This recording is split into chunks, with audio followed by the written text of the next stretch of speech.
Assalamualaikum warahmatullahi wabarakatuh. Alhamdulillah,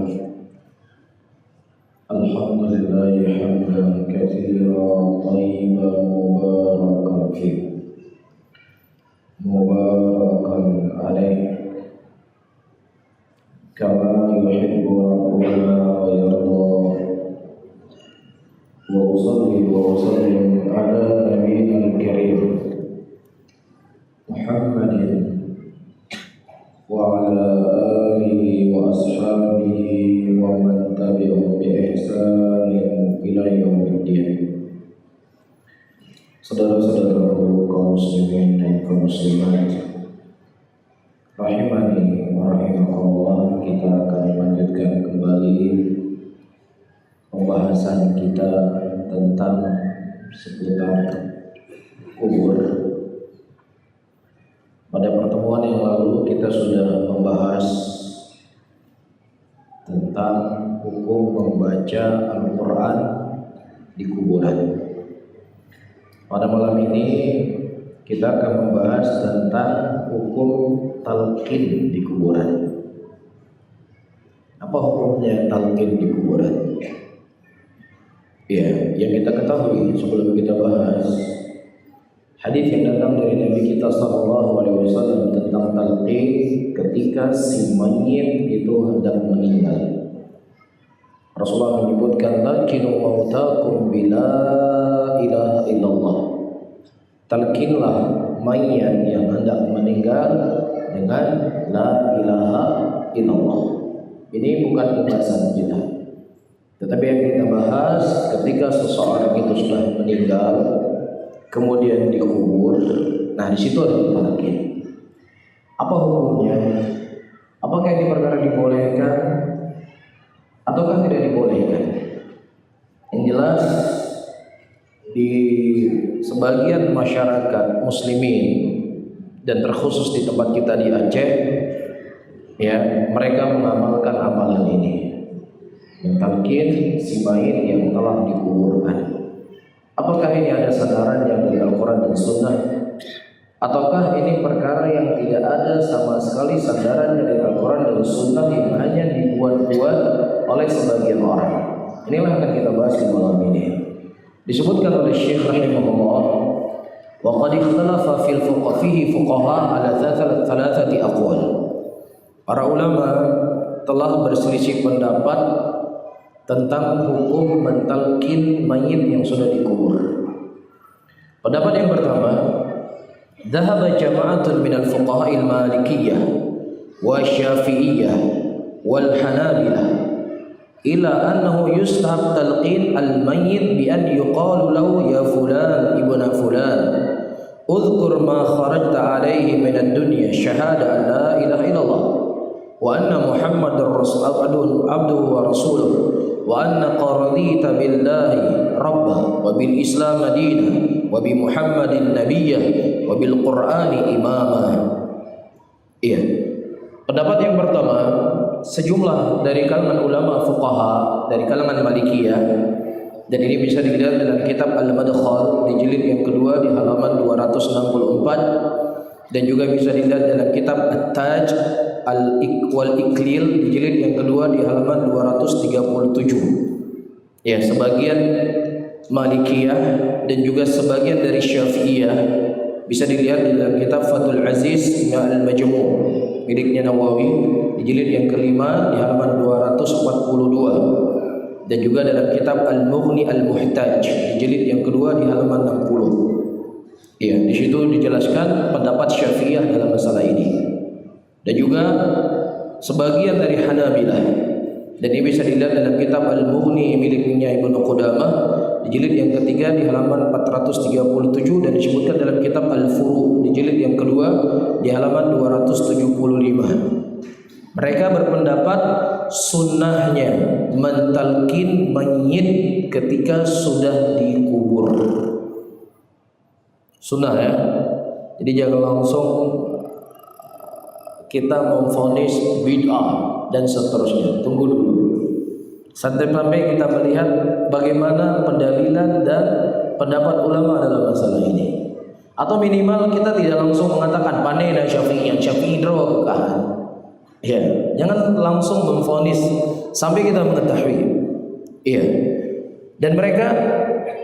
Dan ini memiliki bukti konkret, dan memang sebagian Syafi'iyah, sebagian Hanabilah, dan sebagian Malikiyah mereka berpendapat demikian. Sunnah hukumnya mentalqin mayit yang sudah dikuburkan.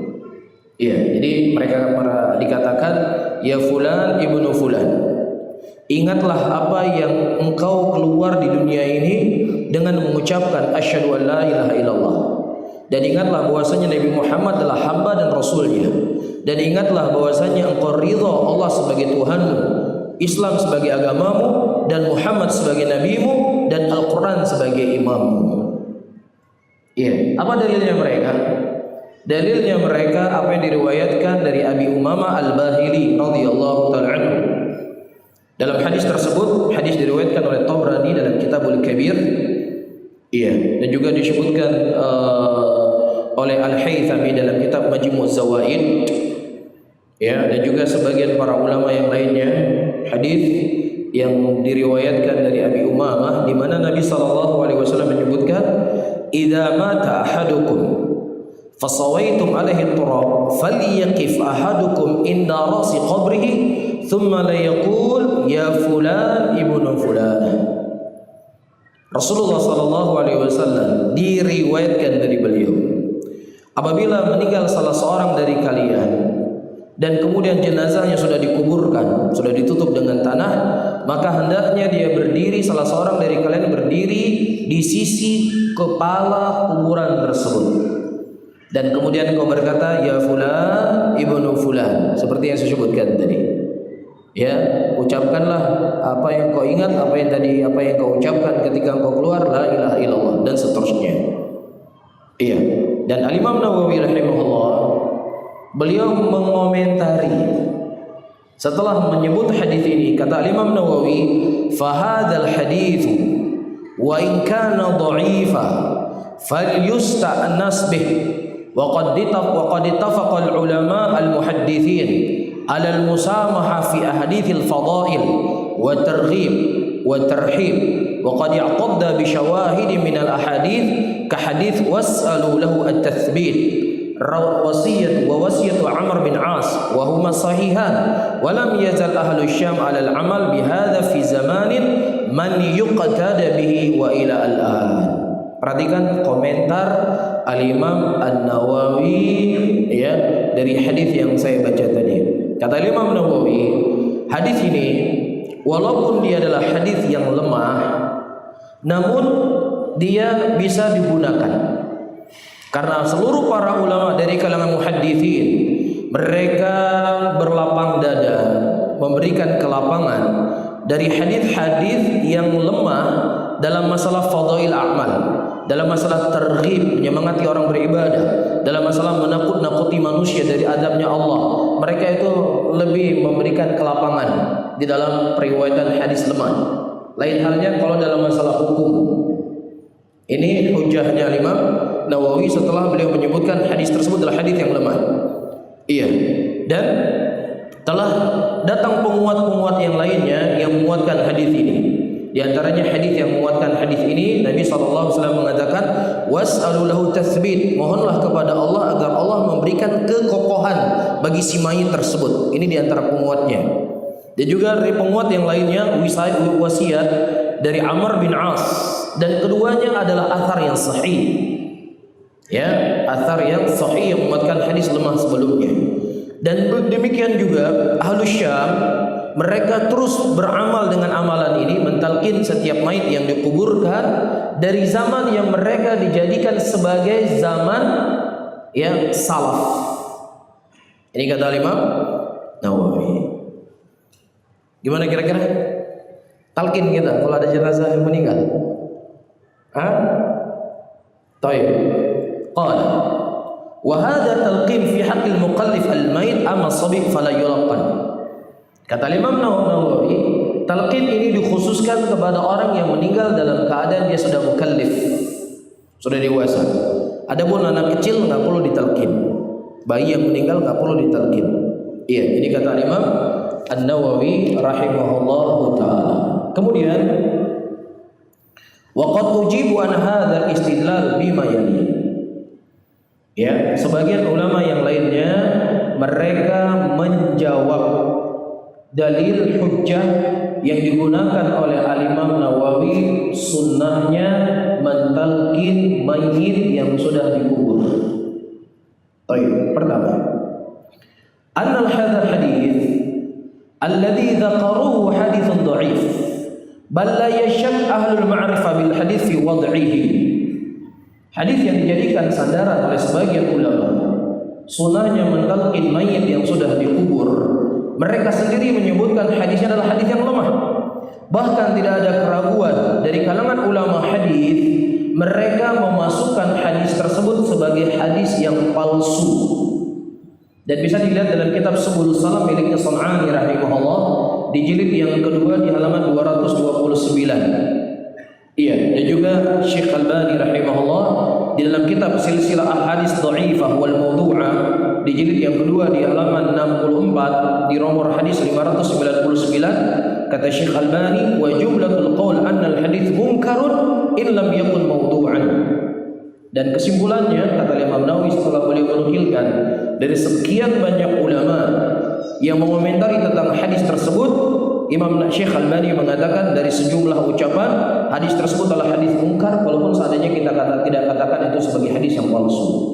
Dan perlu diketahui, Albani di sini menyimpulkan, bukan hukum beliau pegang sendiri, dan tidak ada satupun ulama sebelum Nawawi memalsukan hadis ini. Tapi banyak dari kalangan ulama sebelum Albani yang mengatakan hadis ini adalah hadis yang palsu. Di antaranya San'ani dalam kitab Subul Salam. Iya. Kemudian fahadha haditsun la yasih, dan hadis ini adalah hadis yang tidak sahih. Wa in kana al-amru kadzalik fala yasih i'timad alaihi aw amalu bihi mutlaqan. Nah, kalau seandainya hadis tersebut adalah hadis yang tidak sahih, maka tentunya tidak boleh dijadikan sebagai sandaran secara mutlak.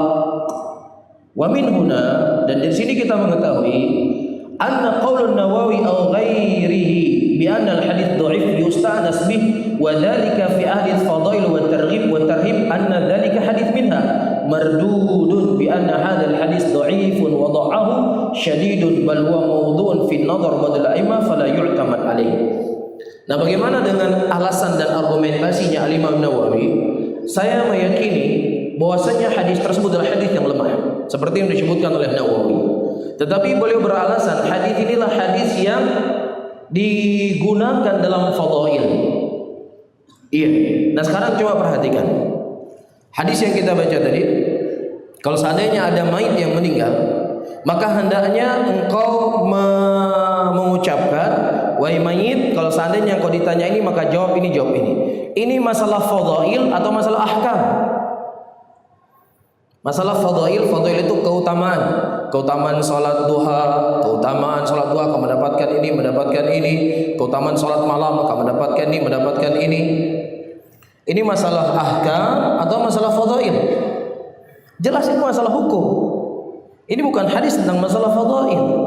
Ini hadis adalah masalah hukum. Baik, kita sepakat apa yang disebutkan oleh Al-Imam Nawawi. Mohon maaf ya, saya bukan sedang membantah Al-Imam An-Nawawi. Imam Nawawi imam kabir. Imam Nawawi ini imam besar. Iya. Faqih dari fuqaha Islam. Iya, tetapi di sini saya menukilkan ucapan para ulama yang mereka menyebutkan tentang kapan sebuah hadis dhaif itu bisa diamalkan. Sebuah hadis dhaif itu bisa diamalkan seperti yang disebutkan oleh Al-Imam An-Nawawi. Ya, tetapi syaratnya hadisnya dhaifnya tidak sampai kepada derajat palsu ataukah mungkar. Nah, sementara hadis ini adalah syadidud dha'af. Hadis ini sangat kuat, sangat kuat lemahnya. Betul bahasanya. Sangat kuat lemahnya, betul ya? Sangat lemah. Hadis ini sangat lemah. Bahkan sampai kepada tingkat palsu. Sehingga alasan atau pendapat ulama, bolehnya hadis-hadis lemah kita jadikan sebagai sandaran, lemahnya tidak terlalu lemah. Ini sangat lemah. Ini syarat yang pertama tidak terpenuhi. Syarat yang kedua, boleh seseorang menggunakan hadis lemah dalam fadhail ketika di sana ada dalil yang sahih yang menyebutkan tentang hukum asal hukumnya. Iya, misalnya tentang sholat duha. Sholat duha ada dalilnya enggak asal hukumnya? Disebutkan dalam Bukhari dan Muslim tentang sholat duha. Kemudian datang hadis-hadis yang menyebutkan tentang kemuliaan sholat duha. Kalau seandainya hadisnya itu lemah, maka kita terima karena ada asal hukum di dalam hadis yang sahih. Nah sekarang kita tidak mendapatkan nas dalil dalam hukum bolehnya mentalkin mayit yang sudah meninggal, dan ini bukan bagian dari hadis fadhail, tetapi hadis yang dinukilkan oleh Al-Imam An-Nawawi rahimahullah adalah hadis yang apa? Hadis hukum, bukan hadis fadhail di situ. Perhatikan kata Syekh di sini. Saya baca cepat. Fatasahul fi qubul al-hadits dha'if idza kana min al-ahadits al-fadha'il la yasih fi mas'alatina hadha li'anna al-amal bil hadits dha'if la budda fihi min ash-shurut minha alla yakuna ad-dha'f fi al-hadits shadidan kama taqaddam wa yakuna al-hukmu lahu asl fi syara' bi yakuna mansusan ala asli jumlatan wa tafsilan wa laysa li hadha al-amal aslun fi syara'. Ya, jadi jangan nanti terkesan apa yang saya sebutkan tadi itu datang dari kepala saya.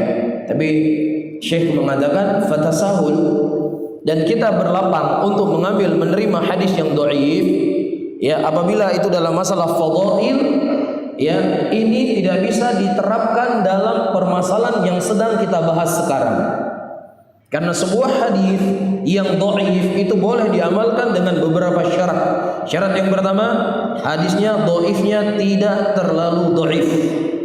Kedua, ada hukum asal di dalam syariat yang ternaskan dari Al-Quran dan Sunnah, apakah secara mujmal ataukah secara tafsil tentang masalah ini. Sekarang mana dalilnya? Kita tidak mendapatkan dalil tentang talqin mayyit kecuali hanya hadis ini saja. Faham ya? Tidak ada nas hukumnya. Mana nas hukumnya? Iya, kita tidak mendapatkan. Sehingga tidak bisa hadis ini dijadikan sebagai pegangan karena alasan ini bagian dari fadhail. Ini bukan bagian dari fadhail, ini bagian dari hukum. Bisa difahami? Saya ulangi kembali supaya jelas. Jadi saya ulangi kembali ya. Sekarang sholat duha, ada nggak dalil tentang sholat duha? Ada. Asal syariatnya ada. Hadisnya sahih Bukhari dan Muslim.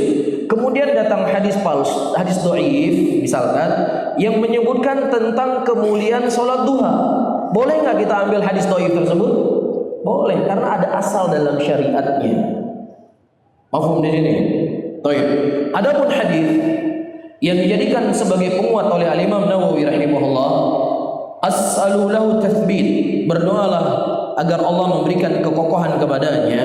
Ini dijadikan dalil sebagai penguat hadis tentang talqin. Ini tidaklah bisa dijadikan sebagai pegangan. Kenapa? Karena di sini diinginkan doa. Ya Allah, ampunilah dosanya, lapangkanlah dadanya, lapangkanlah kuburnya, ampunilah semua dosanya. Bukan bagian talqin. Jadi talqin satu bab, mendoakan si mayit satu bab. Sama nggak di antara talqin dengan doa? Beda. Jadi nggak bisa dijadikan sebagai penguat hadis ini. Kata siapa? Kata penulis kitab ya, bukan kata saya. Baik. Kemudian athar yang datang dari Ibnu Umar, dari Amr bin As, beliau berwasiat ya meletakkan sesuatu di kuburannya juga bukan talqin. Kecuali kalau Amr bin As mengatakan kalau seandainya saya meninggal nanti talqini saya. Atau beliau mentalkin orang yang meninggal di zaman beliau masih hidup. Tetapi wasiat yang disampaikan oleh Amr bin As itu wasiat apa? Bukan wasiat talqin, tapi wasiat diletakkan sesuatu di atas kuburannya, bukan talqin. Bisa difahami? Sehingga wallahu taala a'lam bis-shawab, ini tidak bisa dijadikan sebagai penguat. Iya. Adapun yang kedua, ucapan Al-Imam Nawawi rahimahullah bahwasannya ini adalah perbuatan orang-orang Syam dari zaman salaf sampai zaman beliau. Kata Syekh di sini, amma qawluhu anna hadha al-amal alaihi an-nas atau alaihi amal ahli Syam fa hadha la hujjata fihi Adapun ucapan bahwasanya ini merupakan perbuatan penduduk Syam, ini tidak ada dalil padanya, tidak ada hujjah di sini. Kenapa? Bal qaul Imam Ahmad. Bahkan Imam Ahmad berkata, "Ma ra'aitu ahadan yaf'aluhu illa ahli Syam." Aku tidak pernah mendapatkan satu orang pun yang mereka mentalqin mayit di kuburan kecuali hanya penduduk Syam saja. Jadi ini bisa dirujuk kepada dalam kitab Al-Mughni di jilid yang ketiga di halaman 438, dan juga bisa disebutkan dalam kitab Al-Furu di jilid yang kedua di halaman 275, dan bisa dibaca dalam kitab Al-Insaf di jilid yang kedua di halaman 548, di mana Imam Ahmad berkata, aku tidak pernah melihat orang-orang yang mereka mentalqin mayit yang sudah dikubur kecuali hanya penduduk Syam saja. Ini menunjukkan apa? Penduduk Madinah tidak mengenal ini. Penduduk Mekah juga tidak mengenal. Sementara wahyu itu turun di mana? Di mana? Madinah dan di Mekah. Tempat turunnya wahyu tidak diamalkan. Kata siapa ini? Kata Imam Ahmad, bukan kata saya. Baik. Dalilun ala anna al-mas'alah mubtada'a. Sehingga ini dalil menunjukkan masalah ini adalah masalah yang baru. Wa annahu lam takun fil qurunil mufaddalah, dan itu tidak pernah terjadi di kurun-kurun mufaddalah, di zaman tabi'in, tabi'ut tabi'in, dan di zamannya sahabat Nabi, dan juga tidak pernah terjadi di zaman Rasulullah, di zaman para sahabatnya, dan di zaman setelahnya dari kalangan para tabi'in. Bisa difahami? Pendapat yang pertama apa hukum talqin? Sunnah, dan kita sudah menyebutkan jawabannya. Pendapat yang kedua, saya baca semua. Anna talqinul mayyit fi qabri jaizun. Mentalqin mayit di kuburan itu boleh. Kalau tadi sunnah, kalau ini boleh. Pendapat siapa ini? Ya, ini diriwayatkan dari Imam Ahmad, dan dipilih pendapat ini oleh Syekhul Islam Ibnu Taimiyah. Jadi ini pendapat siapa? Ibnu Taimiyah. Dia berpendapat boleh mentalqin mayit di kuburan. Pendapat Ibnu Taimiyah. Mereka berdalilkan dengan hadis, dengan dalil-dalil man dhahaba ila hadzal qaul bi anna hadzal amal qad nuqila an ba'd as-sahabah ka Abi Umamah al-Bahili wa Wathila ibn Asqa wa ghairihima. Mereka berdalilkan karena perbuatan mentalqin mayit di kuburan itu telah ternukilkan dari sebagian sahabat Rasulullah, di antaranya dari Abu Umamah al-Bahili dan juga dari Wathilah ibn Asqa. Ini dua sahabat Rasulullah yang ternukilkan dari mereka berdua mentalqin mayit di kuburan. Iya. Lakin yujab an hadzal qaul bi anna masyhur min amal muslimin fi ahdi Nabi sallallahu alaihi wasallam wa khulafaihi annahum la yaf'aluna dzalik. Maka kita menjawab yang masyhur dari kalangan amalan muslimin di zaman Nabi sallallahu alaihi wasallam dan para khulafanya, mereka tidak melakukan amalan tersebut. Bisa difahami ya, sebagaimana yang telah kita nukilkan ucapan Imam Ahmad tadi. Thumma inna naqla an Abi Umamah al-Bahili la yasih sanadu kama taqaddam. Dan apa yang mereka jadikan dalil dari ucapan Rasulullah yang diriwayatkan oleh Abu Umamah al-Bahili, dan kita sudah sampaikan hadisnya tidak sahih.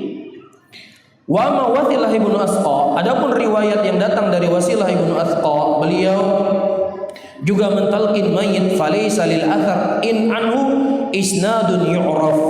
Kita tidak mendapatkan sanad yang bisa dipertanggungjawabkan secara kaidah ilmu hadis yang itu sampai kepada Wasilah ibnu Asqa. Walladhi warada fi sunnah innama huwa su'alillah lil mayit ats-tsabat fi tilkal hal, amma mukhatabatul mayit fa hadza la yasi haditsu fihi. Justru yang kita dapatkan dari sunnah Nabi kita Muhammad sallallahu alaihi wasallam, ya, ketika ada salah seorang sahabat yang meninggal pada waktu itu, Nabi sallallahu alaihi wasallam berkata kepada sahabatnya, "Is'alullah was'alullahu lahu ats-tsabat." Mintalah kepada Allah agar Allah memberikan kekokohan kepadanya. Ini athar yang sahih dari Nabi kita Muhammad sallallahu alaihi wasallam dan dinukilkan oleh para ulama hadis dengan kaidah ilmu hadis yang bisa dipertanggungjawabkan. Adapun masalah talqin, kita tidak mendapatkan dari kaidah-kaidah ilmu hadis yang sebagaimana disebutkan di sini. Sehingga wallahu taala alam bisawab, ya, yang membolehkan juga pendapat ini tidak ada sandarannya. Tapi ini pendapat Ibnu Taimiyah. Ibnu Taimiyah bukan nabi kita, Mas. Ya, Muhammad bin Abdul Wahab juga bukan nabi kita. Nabi kita itu Muhammad ibnu Abdullah ibnu Abdul Muttalib. Adapun Ibnu Taimiyah, kalau ucapan dia itu sesuai dengan ucapan Nabi, kita terima. Kalau ucapan dia tidak sesuai dengan ucapan Nabi, nggak perlu kita pakai. Begitu juga Muhammad bin Abdul Wahab. Kalau ucapan dia sesuai dengan apa yang datang dari Rasul, kita ambil ucapannya. Kalau seandainya ucapannya tidak sesuai dengan apa yang diucapkan oleh Rasulullah, kita buang ke tembok ucapan dia, nggak butuh kita. Dan demikian yang diajarkan oleh Imam Malik kepada kita. Al-qaul yuqbal wa yurad ila sahibu hadzal qubur. Ucapan itu bisa diambil dan bisa ditolak kecuali siapa? Pemilik kubur ini. Siapa itu? Nabi SAW. Jadi kalau ada yang mengatakan kita mengkultuskan Muhammad bin Abdul Wahab, mengkultuskan Ibnu Taimiyah, mohon maaf, Anda salah faham. Ya benal kiram ala tadnu fatubsira ma qad ahdatsuka famara'in kaman sami'a. Sungguh sangat indah ucapan seorang penyair Arab. Ya benal kiram, wahai saudara saya yang mulia, mendekatlah, mendekatlah. Niscaya akan nampak kepadamu apa yang tersebar di luar sana. Famara'in kaman sami'ah. Tidaklah orang yang mendengar itu sama dengan orang yang melihat. Bisa difahami di sini? Dan kita dalam masalah ini tidak sepakat dengan pendapatnya Ibnu Taimiyah. Dia mengatakan boleh, karena ini bertolak belakang dengan riwayat yang datang dari Nabi kita Muhammad sallallahu alaihi wasallam. Ya, sehingga pendapat yang ketiga, anna talqinal mayyit fi qabrihi ba'da dafnihi makruhun. Qala Ibnu Taimiyah dzakarahu ta'ifatun minal ulama min ashabi Malik wa ghairihim.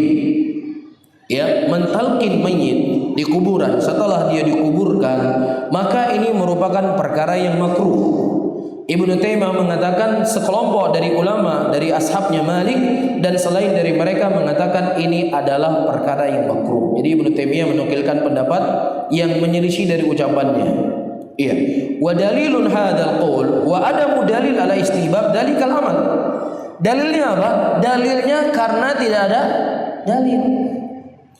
Jadi kalau ditanya apa dalilnya nggak boleh mentalqin mayit di kuburan, dalilnya nggak ada dalil. Nah itu dalilnya. Karena ketika seseorang ingin beramal dengan sebuah amalan, itu membutuhkan dalil. Ketika dia tidak mendapatkan dalil, berarti tidak boleh dia beramal. Karena hukum asal daripada yang namanya ibadah itu terlarang. Hukum asal yang namanya ibadah apa? Terlarang sampai kita mendapatkan dalil. Boleh kamu beribadah sekarang. Kita ibadah. Paham sini? Nah, hukum asal daripada muamalah, hukum asalnya apa? Halal. Apa saja boleh kita makan di muka bumi ini, silakan. Selama tidak ada dalil yang mengharamkan. Nah, ketika datang dalil yang mengharamkan, hurrimat alaikumul maitatu wa damu wa lahmul khinzir. Allah haramkan kepada kamu bangkai, Allah haramkan kepada kamu darah, Allah haramkan kepada kamu babi. Ya sudah, enggak boleh makan babi, enggak boleh makan bangkai, enggak boleh makan apa? Darah. Iya. Begitu juga Allah mengharamkan kita muftarish, binatang berbuas. Apa saja yang berbuas, enggak boleh kita makan. Paham di sini? Tapi yang namanya ibadah, hukum asalnya apa?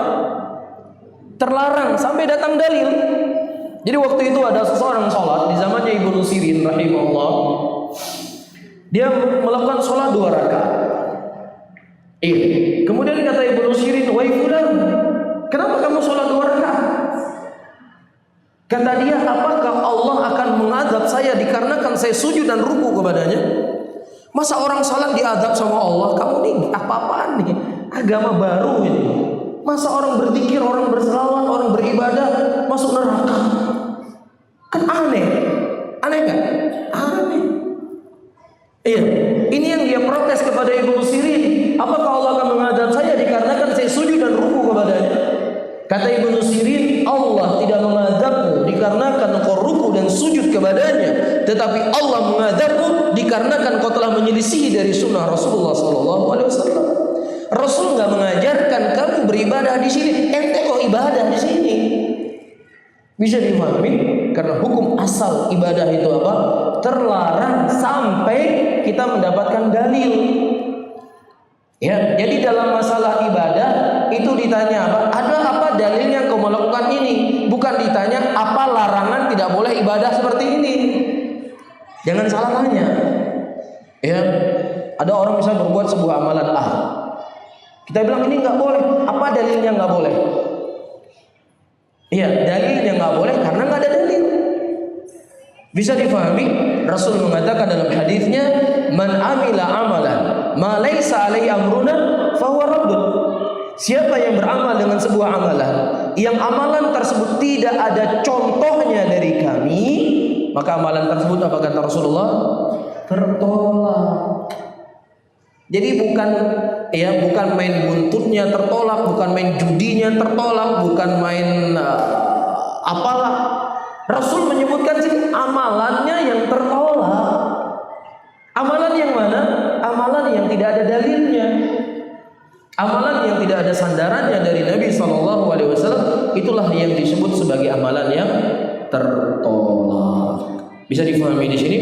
Oleh karena itu kata Syekh rahimahullah, wa dalilun hadzal qaul huwa adamu dalil ala istihbab dzalik al amal au jawazuhu fal aslu fil ibadah hadar wal mana illa bidalil. Dalilnya adalah karena tidak adanya dalil. Iya, karena hukum asal daripada ibadah itu terlarang kecuali sampai dia mendapatkan dalil, boleh lakukan. Iya, nanti kalau seandainya kita mengatakan ini nggak ada dalilnya terlarang.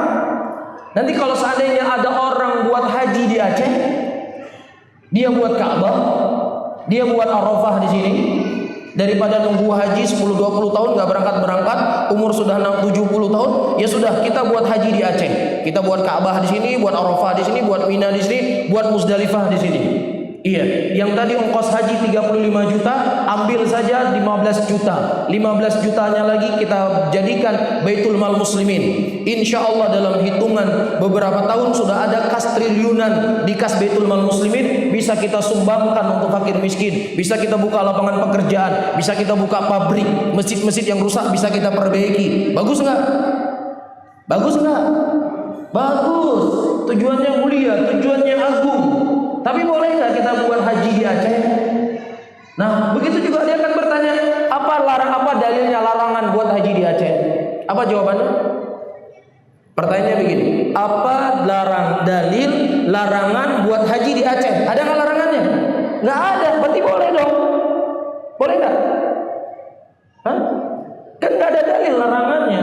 Nggak ada satupun ayat, tidak ada satupun hadis yang menyebutkan baik pegat haji di Aceh. Nggak ada.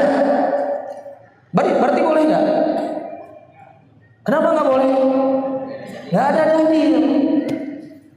Nggak bolehnya karena nggak ada dalil. Nah begitu juga amalan-amalan yang dibuat oleh orang-orang hari ini itu tidak ada dalilnya, terlarang. Bukan kita tanya apa dalilnya, nggak boleh. Bisa difahami? Baik. Fahada amal bid'atun muhdatsatun lam yakun fi ahdi Nabi sallallahu alaihi wasallam wala fi ahdi ashabihi wa khulafa'i min ba'dihi. Karena ini sesuatu yang tidak ada dalilnya dari Nabi sallallahu alaihi wasallam dan para sahabatnya. Sehingga wallahu a'lam bishawab, yang sahih dari pendapat ini adalah tidak boleh. Namun setidaknya kita sudah memahami dan mengetahui inilah perkara yang khilaf di kalangan para ulama, sehingga kita jangan buru-buru memvonis yang Syafi'i kan Syafi'i, yang Syafi'ikah Rawah. Tidak. Memang ada pendapat dari kalangan Syafi'iyah, memang ada pendapat dari kalangan Hanabilah, memang ada pendapat dari kalangan siapa? Dari Malikiyah, dan pendapat Ibnu Taimiyah rahimahumullah taala jami'an. Bisa difahami di sini? Ya, sehingga ketika kita mengetahui hal-hal yang seperti ini, kita akan lebih akan lebih punya wawasan yang luas, tidak saklek, tidak jumut. Ya, kalau memang seandainya dia berpendapat apa yang dijadikan sandarannya dari mazhab Syafi'i, ya silakan kamu amalkan. Cuman yang paling penting nanti kalau ditanya oleh Allah, kamu sudah punya jawaban, selesai masalah. Bisa difahami di sini? Baik, Allah taala alam. Bismillah. Begini yang bisa saya sampaikan pada malam hari ini, dan insyaallah pada pertemuan yang akan datang kita bahas beberapa masalah lagi terkait dengan kubur. Kemudian kita kembali pada pembahasan kita tauhid insyaallah. Baik, pada beberapa waktu ada sesuatu yang mau disampaikan, silakan.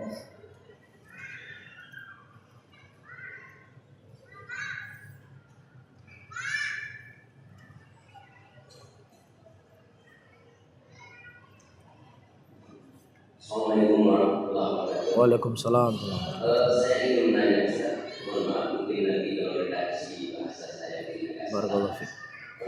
Apa yang diwasiatkan oleh Amr bin As sewaktu meletakkan sesuatu di atas kuburan? Ya. Terima kasih. Baik, masya Allah. Pertanyaan yang sangat bagus sekali.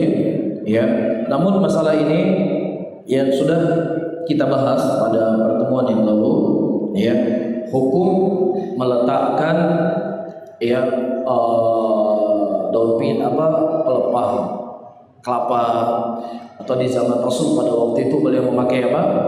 Memakai pelepah kurma. Ya, dan ini adalah pembahasan yang sudah kita bahas beberapa waktu yang lalu. Dan juga terjadi khilaf di kalangan para ulama Islam. Ya, telah terjadi khilaf di kalangan para ulama Islam, apakah boleh seseorang meletakkan dedaunan di atas kuburan dengan maksud dan tujuan agar meringankan adab dari si pemilik kubur.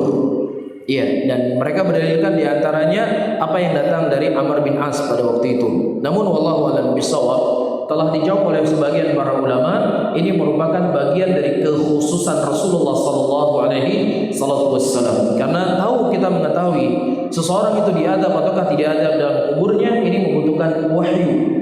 Dan tidak ada satupun orang mendapatkan wahyu kecuali hanya Rasul sallallahu alaihi wasallam. Dan kedua, para sahabat Rasulullah adalah orang yang paling kuat mengikuti sunnah Nabi Muhammad sallallahu alaihi wasallam, dan tidak ternukilkan dari kebanyakan mereka, dari jumhur para sahabat Abu Bakar, Umar, Uthman dan Ali, ada yang meninggal mereka meletakkan sesuatu di atas kuburannya.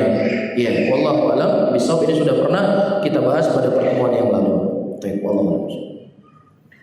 Ada yang lain? Sudah ada belum? Nah, silakan. Oh iya. Mana dulu? Oh iya.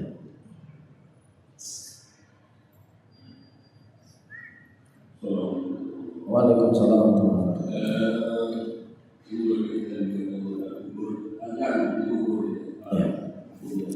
Berarti ini jadi pembahasan buat ke depan, insyaallah.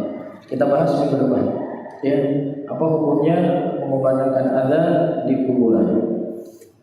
Jadi kayaknya kita akan berhenti lama di kitab ini. Lah bahasnya. Nah, karena ini masalah yang paling banyak diperdebatkan di tengah-tengah muslimin. Nah, silakan Pak Mari. Waalaikumsalam.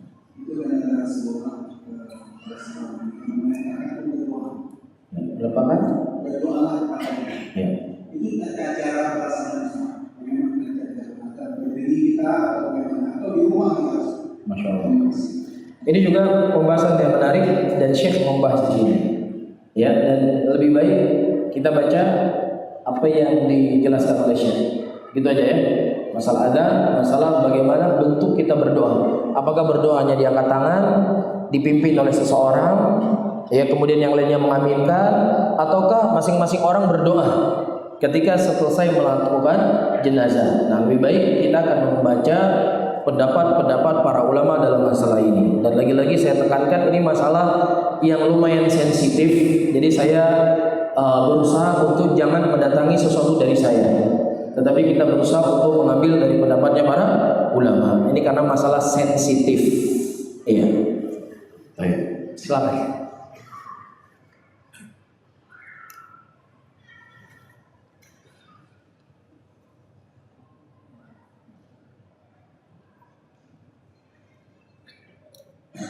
Apa Ustaz, saya mau bertanya. Saya mendapati di suatu kondisi di rumah saya hanya ada satu masjid, dan di masjid itu terdapat kuburan. Apa yang harus saya lakukan? Apakah saya harus meninggalkan sholat jamaah atau memaksakan untuk sholat di masjid tersebut? Terima kasih. Masya Allah. Siapa nama antum? Arif. Arif dari Banda Aceh. Ya.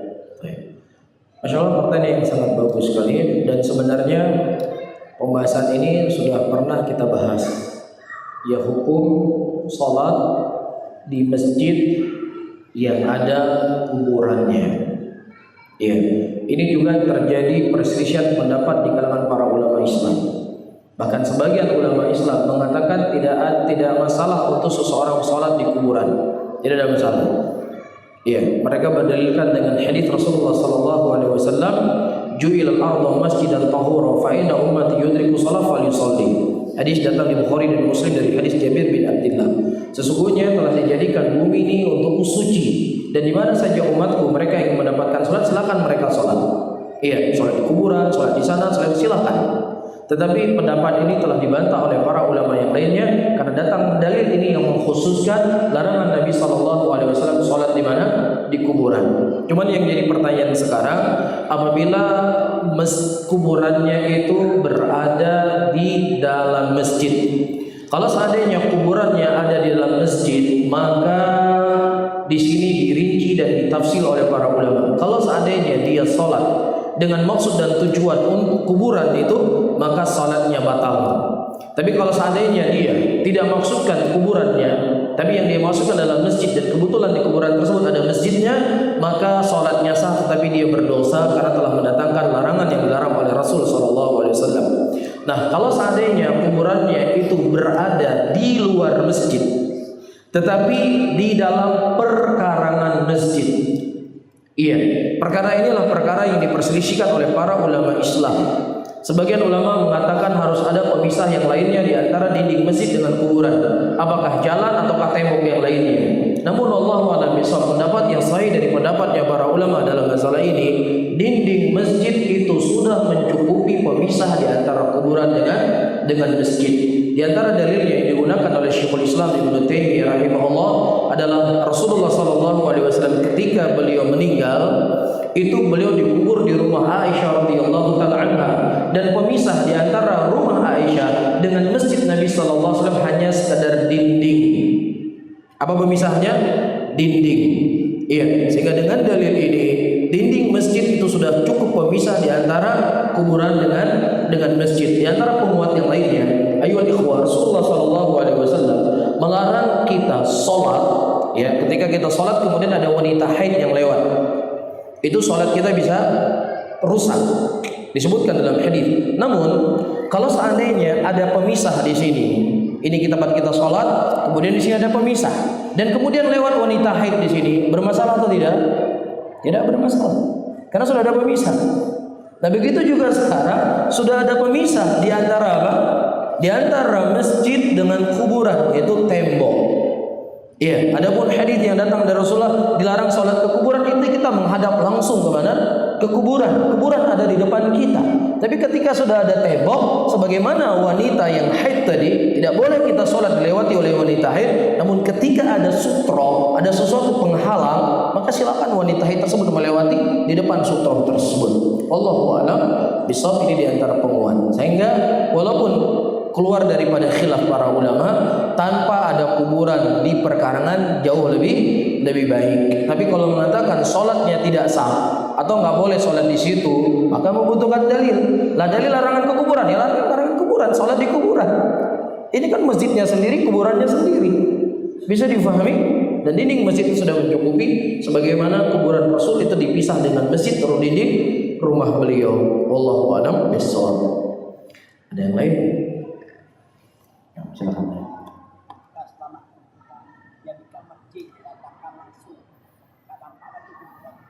Baik. Apakah boleh perkuburan kemudian ditimbun, kemudian dibangun masjid di atasnya? Ini sesuatu yang tidak dibolehkan. Karena ini termasuk daripada larangan membangun masjid di atas kuburan. Nah, bagaimana caranya? Caranya semua jenazah-jenazah yang ada di tanah tersebut dipindahkan. Kemudian disitulah dibangun kubur, seperti masjid Nabi kita Muhammad SAW. Ketika beliau membeli tanah dari dua anak yatim, Sal dan Suhel, di situ ada beberapa kuburan Yahudi, dan kemudian Nabi memindahkan kuburan tersebut, dan disitulah dibangun masjid beliau Sallallahu Alaihi Wasallam. Allah Taala sudah ada nih. Dan mungkin ini bisa saya sampaikan, mudah-mudahan bermanfaat bagi saya sendiri. Insyaallah kita ketemu pada malam minggu yang akan datang membahas masalah adzan di kuburan. Allah Taala Saya akhiri, Allahumma shalli ala Muhammadin wa ala alihi wa ashabihi wa man tabi'ahum bi ihsanin ila yaumiddin. Wassalamualaikum warahmatullahi wabarakatuh.